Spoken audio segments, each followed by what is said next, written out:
আজ ইলিশ মাছ, যেটা আমার সবচেয়ে প্রিয় মাছ, এটাতে আজকে ভাগ বসানোর কেউই নেই, আর যত দেখবেও না।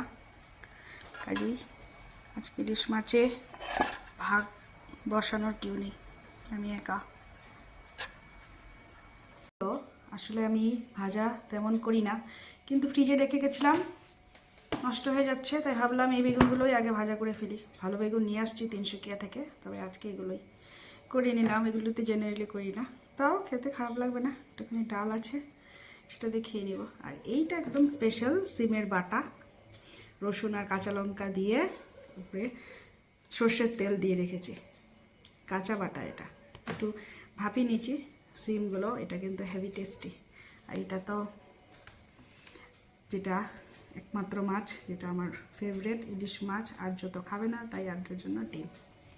তো আজ আমার হেসেলে এই হলো সুস্বাদু রান্নাবান্না।